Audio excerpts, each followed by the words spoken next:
Anyway, he's going good. God, I got dissed by my own slideshow. No, if you see a lot of people use the EMF detector to find an entity, that's not primarily how we use them. We use them to find false positives. Because there's something called EMF hypersensitivity.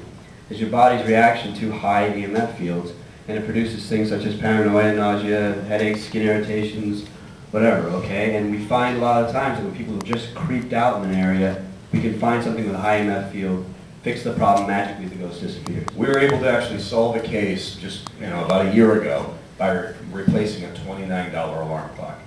Because this lady had this alarm clock next to her head for 10 hours a night, and that's the only place she'd experience the activity. So we replaced the alarm clock and poof. Thank you, Casio. Look at that, huh? All right, now you're all comfy and thinking that I should sit here and watch a live version of the show. That's on Broadway, right? Has anybody seen the case studies? Did anybody come to the lecture yesterday? Yeah, you raise your hand, I'm not going to get thrown out. All right, no one's going to raise their hand. All right, guys, what we do, these are actual TAPS cases and from the past. And we're going to tell you what the client was experiencing.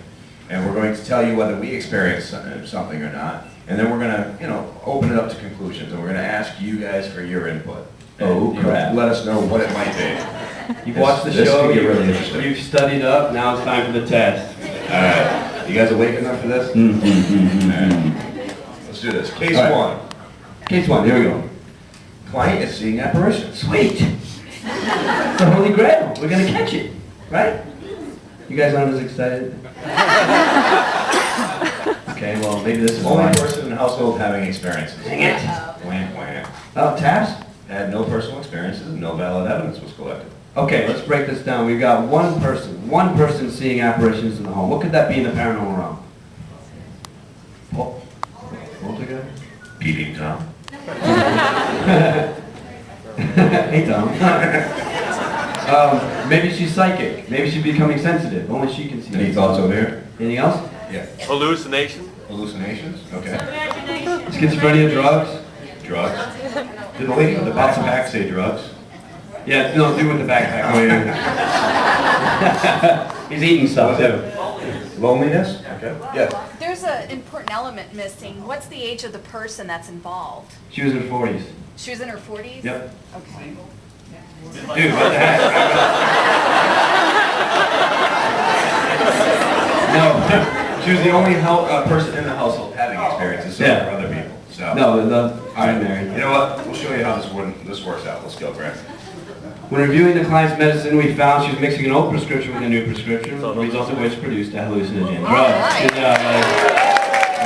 Guys, a very important thing is this mixture Grant and I will be selling in the back of the room. No. Just the recipe, not the Yeah, just the recipe. You can tell people to mix anything. See how this works? You see how this works, guys? All right. You awake? You ready? Ready for Let's this? tell you're all pumped. Here we go. Case number 2. Client experiencing unexplained noises. Maybe chilly? Hey, we're plumbers, guys. Come on, give us a break. This is nothing. This is us being laid back. So holding back right now. Okay. All right. Client feeling another presence and eyes on her. What? Okay. TAPS experiences nothing and finds no evidence. Imagine that. All right. Thoughts? Okay. Hi, She's a crackhead? EMF. You just hoping you're going to sell it afterwards. Yeah, exactly. Crack it. You're going to sell it. Chemicals, Chemicals? Okay. like paint. Something electrical? Pipes, EMF, electrical. What was that? The house is still settled? Rodents. Wild animal. Wild animals? Okay. We got some good answers. It could have been all of those, but the real source was this. While investigating, TAPS finds a stash of marijuana. Oh! There's your go.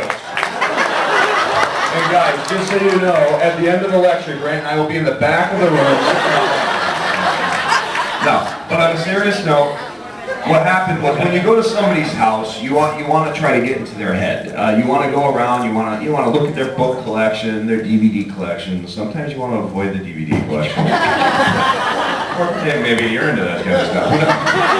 But anyways, so Grant and I, we were walking around the house, and we walked into this lady's room and her bedroom, and on the back of her bed there was this big skull cookie jar. We like a good cookie. Hey, we were good at that. It was a long day, so yeah, we wanted a cookie. So we went, opened up the top of this cookie jar. This thing was filled with a rim.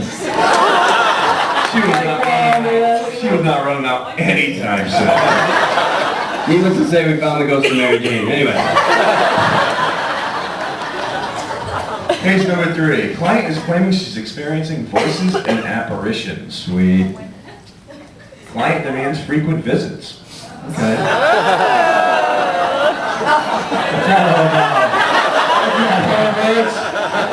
Alright.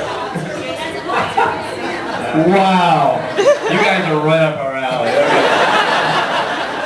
Client is blaming activity on husband. He's a bad man. I need you to come save me. Alright. TAPS experiences no activity. No paranormal activity. Guys, I quit. Alright, conclusion. Methamphetamines. I got the call another guy with a backpack. That's great. No, I'm just kidding. Right for attention. What was that? Cheating? Okay. Intent to cheat, maybe. Schizophrenic? Got the house with Jason or Grant? Okay. Domestic violence. Domestic violence? Okay. Alright, go ahead, Grant. After the 4th investigation with no results, it was clear that this woman wanted to be investigated by them.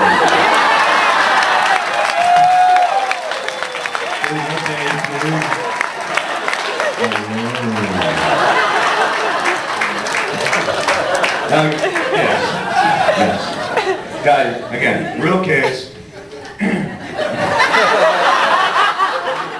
Anyways, very sweet lady. Main issue, and beautiful lady. Main issue there was her 6'7" husband was 1 floor above us. The guy, he literally crushed rocks for a living. That was his job. No one mess with him. And yeah, while she had me cornered in the basement. And the only reason I was able to get out of it was because I had a walkie on me. Good thing I had a walkie. Yes. So I called Grant for a backup. Whoa, not that type of backup. Oh shit, we're gonna be banned from the paranormal community. I don't care. No, it's like this. I get the call. It's like, Grant, you gotta get down here. There's some wicked activity going on. If we didn't get down there, there might have been. We joke. Come on, we like to have No, fun. but on a serious note, it happened. And, you know, this lady had this white knight syndrome. Her husband wasn't paying her enough attention. We had been spending a lot of time at her house, you know, sitting there talking to her, hearing her, you know, and yeah, she seemed to get the wrong impression and tried to move on something. It happens a lot. It happens to psychiatrists, lawyers, whoever is going to sit there and listen to your problems. And if you have a group out there and you're starting, please be very careful. Be very aware of this, okay?